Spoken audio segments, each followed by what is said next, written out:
In between monogamy and an open relationship, there's a gray area where you're not technically monogamous anymore, but calling it open doesn't quite feel accurate either. This in-between space can be fun and fulfilling, or it can be stressful and frustrating. It all depends on which ish you're in. Today, we're talking about the difference between monogamish and open-ish, what makes a healthy, not quite monogamous relationship, and how you can get unstuck if fun is actually frustrating these days. But before we dive in, if you don't already know me, hey there, I'm Brian G. Murphy, an author and certified relationship coach, helping you build right fit relationships and sizzling sex lives on your own time. And you're listening to the Permission to Desire podcast, or in this case, watching it. I'm trying out posting video podcasts here on YouTube. Monogamish is a word that was coined by Dan Savage to describe a relationship where it's in many ways functionally monogamous and oftentimes presents to the world as monogamous, but sometimes there are some special exceptions to that monogamy rule. For some couples, this is if one partner is traveling out of town for work, they're welcome to have a little fun on the side while they're out of town. For other couples, it's that occasionally they have threesomes together. For some couples, it's both of those things or something else entirely. The key distinction of a monogamish relationship is that the extracurricular activities, if you will, are more of an exception than a rule. Now, I want to add another ish relationship into the mix, and it's what I'm calling open-ish. And the difference between monogamish and open-ish is kind of like where you put the emphasis. It's on the ish part. We're open-ish. An open-ish relationship is where a couple is considering opening up their relationship or opening up further, or has started to do so, and they're going about it by carving out select exceptions to an otherwise monogamous relationship, sort of piecemeal, one at a time. Now, this might seem very similar to monogamish, but here's where I see it separating. In a monogamish relationship, it's something that the couple has explicitly talked about and they've intentionally decided upon. It's working for everyone involved. And in many ways, it's like a stable identity for the relationship. There's no intention necessarily of changing it, at least not in the foreseeable future. An open-ish relationship, on the other hand, is usually intended to be temporary, or at least one partner involved is hoping that it will be temporary.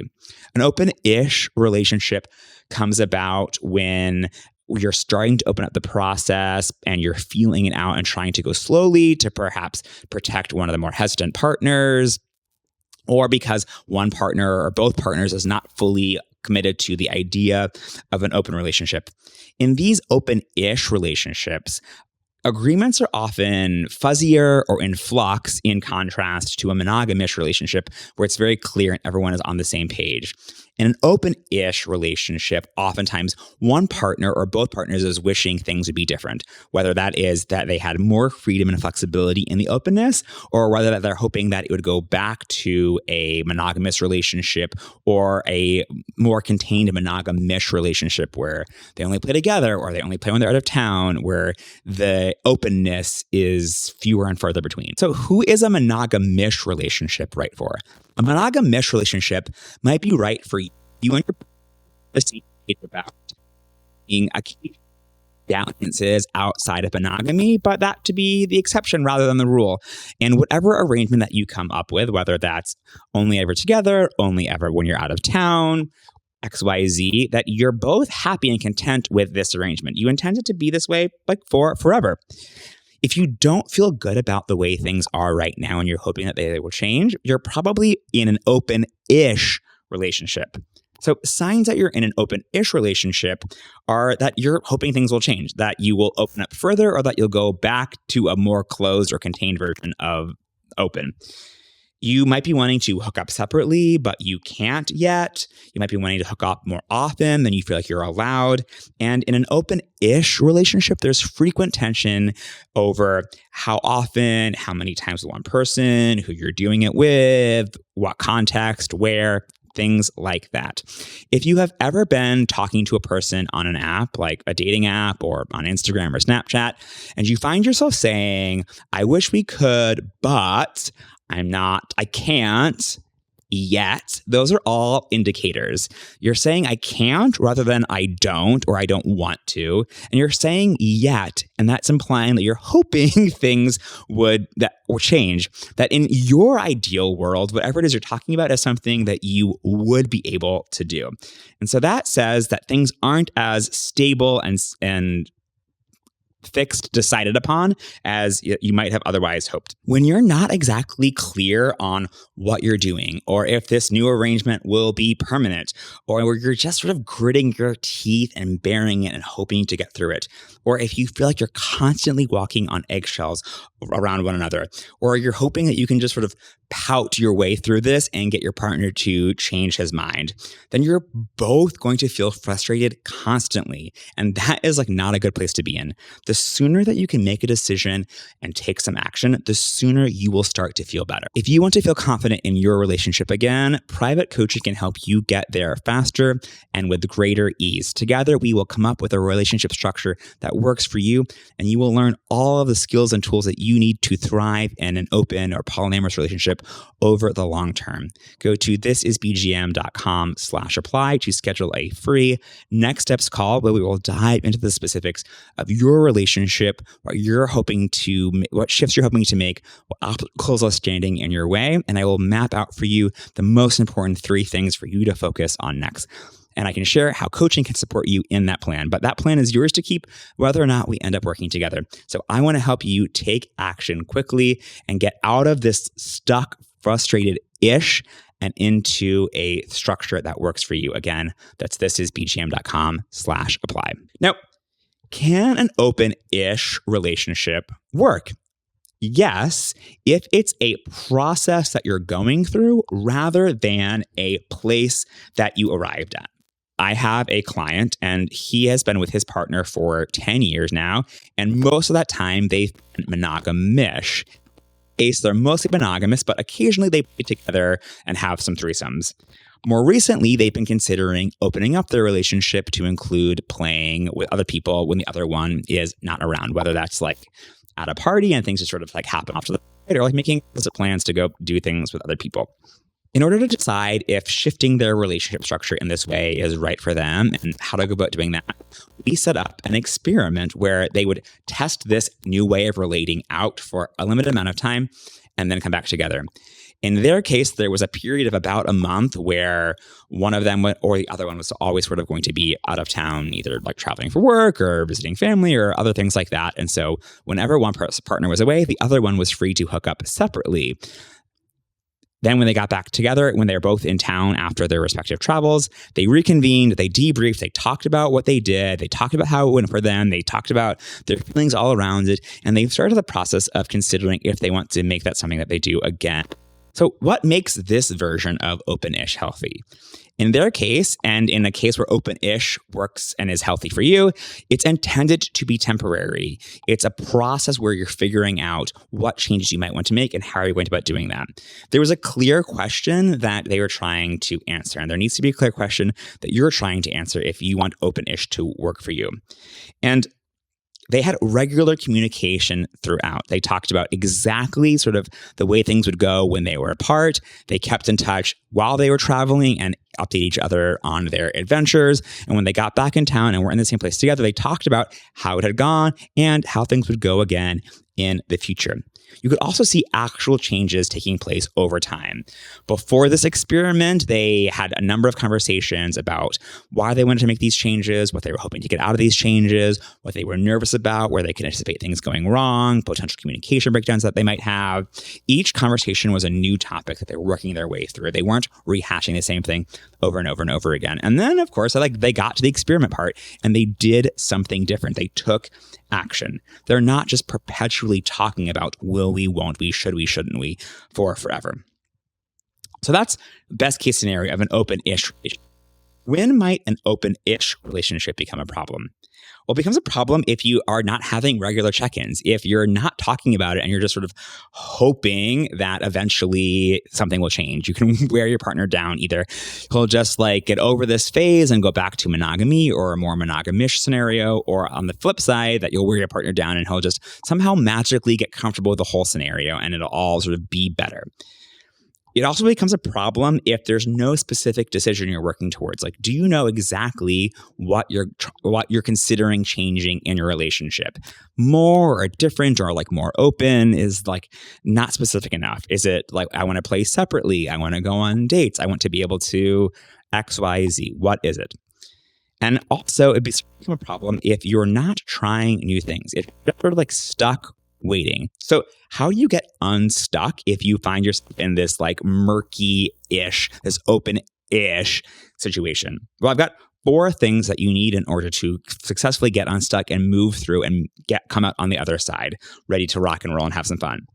First thing that you need is a clear plan. What exactly are you deciding? What do each of you need in order to make that decision? And how will you go about getting whatever it is that you need, whether that's information, experiences, like specific decisions. Sometimes it's logistics, like a babysitter. Right? What is the actual explicit plan? The second thing that you need is a contained timeline. Now, you can't always know like how fast you're going to get comfortable with things, how fast decision-making will happen. Of course, life happens. People get sick. Like in-laws come to visit. Any number of things could throw a wrench in your timeline. But it's important that you have a general sense. There's a range of a difference between like, we have to decide this by tomorrow. That feels really rushed, right? Or like, I don't know, like let's decide this at some point in the next 10 years. That feels like a really long time to be waiting in the unknown. So can you like narrow it in maybe sometime over the next few months? That sounds like a good horizon for most couples that I work with. There might even be an opportunity to set an even more specific timeline, like over the next few weeks, we're going to decide. Over the next few weeks, we're going to try this thing. The decision that we're making right now, we're only making it binding over the next few weeks. You don't actually have to make decisions about the state of your relationship that are intended to last for forever. You are allowed to make temporary decisions and reevaluate and go from there. In this contained timeline is that you always know that there's like another checkpoint coming up. So whether that is that you commit to convening and talking every other week, once a month about sort of the flux and the shifting of your relationship, that would be great. I really recommend sort of a regular cadence, but even in the absence of a regular cadence, as long as you know when the next thing is coming up, then you don't have to worry about like, are we ever going to actually talk about this? Am I going to have to nag him? Or you don't have to worry like, is she going to keep bringing this up? Is she going to keep harping on this? Like, when am I going to like hear about this next? You can know, and that puts your mind at ease. So whether that is a conversation coming up, an activity, like an event that you're going to go to together, something that you're going to try out in the future, always knowing what the next checkpoint is. So if you're having a conversation and you've made some decisions, like figure out and get clear on what is it that we're going to do in between now and the next time we talk about this or meet about this, and when will that be? The third thing that you need to get unstuck is intent. You need to actually do the things that you said that you were going to do. Whether that is like go out and experiment hooking up with someone new, that could be one action. But the other action could be that you're taking is some self-reflection, some journaling, some like making a list of questions to work through, some concerns or fears that you have. Action is not always these like big, bold things. And then the fourth and final thing that you need in order to get unstuck from this open-ish place is you got to have open communication.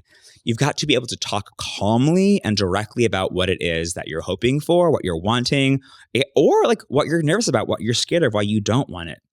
You have to practice the skill of sitting in discomfort.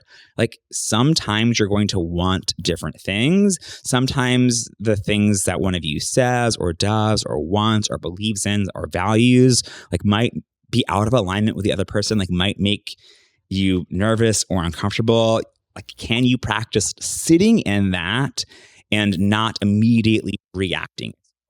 Respond, and like you're allowed to have whatever feelings you have about it and make whatever decisions you want to make about it. But can you first like sit with it? And a key part of it is also, can you assume the best intentions in your partner? Presumably you love this person and you're committed to building a life together with them. And so what happens what changes for you if you start from a place of like, I believe that they have their and my best intentions at heart.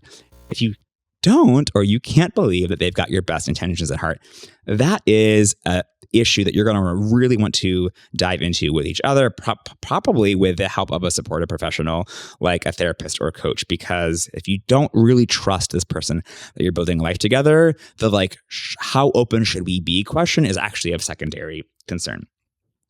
And in the midst of this open communication, it's really important to get curious, to make understanding each other your top priority, not to change minds or make decisions, but first to start from a place of, can I really understand what's going on with you? Can I imagine some new possibilities? If you can talk calmly, if you can sit in discomfort, if you can hear like things and exist in disagreement for a little while without rushing to return to the status quo, if you can assume best intentions from one another, and if you can always stay curious, you're on the right track. Whether you're content to be monogamish, decide to go back to monogamy, open your relationship up even further, or chart some course that is unique to you, you deserve to thrive in your relationship. And it's my mission to help you do just that. I'm Brian G. Murphy, and this has been your Permission to Desire.